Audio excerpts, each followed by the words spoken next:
à tous, ravi de vous retrouver pour ce nouveau rendez-vous de l'info à la une de l'actualité. À 50 jours des élections présidentielles américaines, Donald Trump a échappé à une tentative d'assassinat présumée sur son terrain de golf en Floride.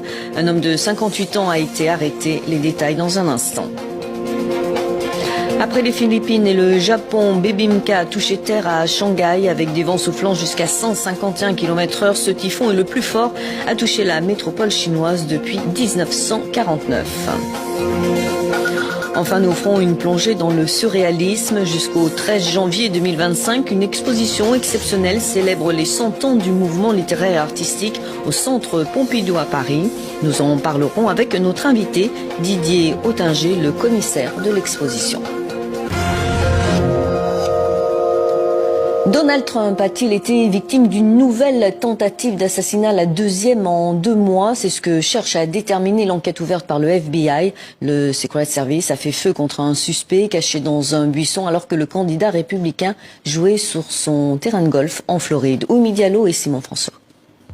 Selon un communiqué publié par son équipe de campagne, l'ex-président et candidat républicain Donald Trump se trouvait sur le parcours de son club de golf en Floride quand des coups de feu retentissent. Ce dimanche, le FBI a annoncé enquêter sur une tentative d'assassinat présumée.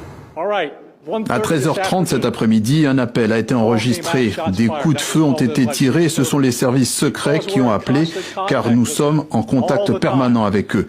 Nous avons été prévenus et nous avons envoyé des unités qui ont immédiatement bouclé la zone. Selon les autorités, le véhicule suspect a été interpellé sur la route I-95 alors qu'il se dirigeait vers le comté de Martin. Le conducteur a été arrêté et placé en détention. Un fusil AK-47 à lunettes, 2 sacs à dos et du matériel d'enregistrement vidéo ont été retrouvés sur place. Le niveau de menace est élevé. Nous vivons une période de danger. Il y a 2 mois, le milliardaire de 78 ans avait été visé par des tirs. Sur les réseaux sociaux, il affiche encore une fois un discours rassurant et combatif. Il y a eu des coups de feu autour de moi. Mais avant que les rumeurs ne commencent à circuler, je voulais vous dire ceci. Je suis sain et sauf. Rien ne me ralentira. Je ne me rendrai jamais. Sur X, le président américain Joe Biden a rappelé que la violence n'avait pas sa place aux États-Unis. Sa vice-présidente et candidate démocrate Kamala Harris a, elle, déclaré se féliciter que son adversaire soit sain et sauf et affirme être tenu informé par ses équipes. Dans une campagne présidentielle déjà tendue, ce nouveau rebondissement relance le débat sécuritaire à une 50aine de jours du scrutin du 5 novembre.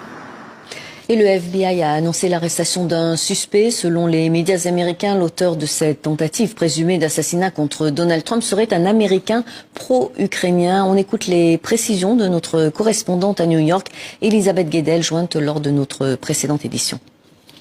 Alors, il s'agit d'un homme de 58 ans, Ryan Raoult, a priori un Américain qui partageait son temps entre la Caroline du Nord et Hawaï. Il travaillait à son compte dans la construction. Il a eu plusieurs fois affaire à la police durant ces dernières années, notamment il y a 20 ans. Il s'était barricadé avec un fusil d'assaut dans un magasin après avoir refusé d'obtempérer au volant. En tout cas, là, il n'était pas armé quand il a été arrêté hier et la police l'a décrit comme plutôt calme. En fait, les enquêteurs s'intéressent surtout à ces réseaux sociaux sur lesquels il semblait très actif, ce qui peut aider donc les enquêteurs à comprendre s'il avait des raisons de s'en prendre à Donald Trump. A priori, il était plutôt un déçu justement de l'ancien président républicain qu'il a soutenu en 2016 avant de soutenir Joe Biden, le président démocrate en 2020. Et il a surtout défendu des causes comme l'Ukraine et ça, il est très prolixe sur ses réseaux sociaux. Il dit il a écrit à plusieurs reprises vouloir combattre et mourir pour défendre Kiev. Il s'est rendu dans la capitale ukrainienne il y a 2 ans et cherchait à recruter des combattants étrangers. Alors est-ce que ce sont les positions de Donald Trump sur ce conflit a priori plutôt favorables à la Russie qui auraient pu motiver cet homme à s'en prendre à la vie de l'ancien président? Il est beaucoup trop tôt pour le dire.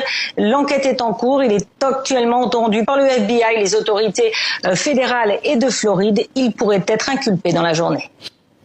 Dans le reste de l'actualité, il y a aussi le Mexique. Le président de gauche sortant, Andrés Manuel López Obrador, a promulgué hier le décret de loi sur l'élection de tous les juges et magistrats par un vote populaire. Une loi très controversée, unique au monde et qui inquiète la magistrature et les investisseurs.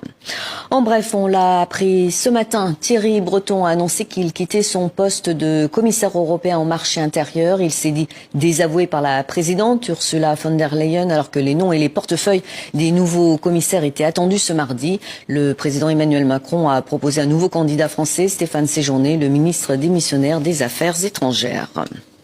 Sur le front des inondations, la tempête Boris continue de déverser ses pluies torrentielles sur l'Europe centrale et orientale.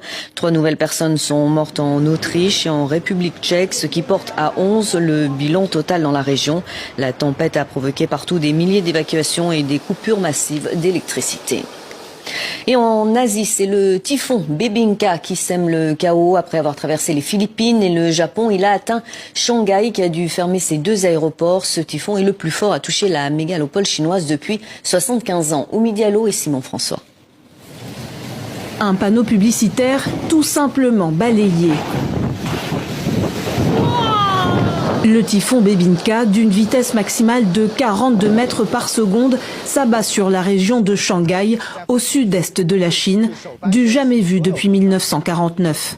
Vol annulé, autoroute fermée, l'arrivée du typhon coïncide avec la fête de la mi-automne, jour férié dans le pays. Des millions de voyageurs sont bloqués. On arrive d'Australie, on rentre pour être en famille pendant les congés et on craignait que le typhon arrive. Face au vent violent et aux pluies torrentielles, dans les rues de la ville, les véhicules sont limités à 40 km/h. C'est compliqué de marcher dans la rue avec ce vent, mais pas impossible. Il faut seulement faire gaffe à ne pas se prendre un truc en pleine tête, comme une branche d'arbre, ou ne pas se faire emporter. La route est en vrac, regardez les infrastructures. Alors que l'alerte rouge est déclenchée, 25 millions d'habitants sont barricadés chez eux. Dans le district de Chongming, une île située à l'embouchure du fleuve Yangtze, 9000 personnes ont été évacuées. Selon les experts, les typhons se forment près des côtes, s'intensifient et restent plus longtemps au-dessus des terres en raison du changement climatique. Depuis vendredi, Bebinca a touché les Philippines où 6 personnes ont perdu la vie, tuées par la chute d'arbres. Le typhon s'est ensuite dirigé vers l'île japonaise d'Amami, soufflant des vents mesurés à 198 km/h. Cette fois, ça y est, la livraison est lancée après des mois de faux départs et négociations. L'essence de la raffinerie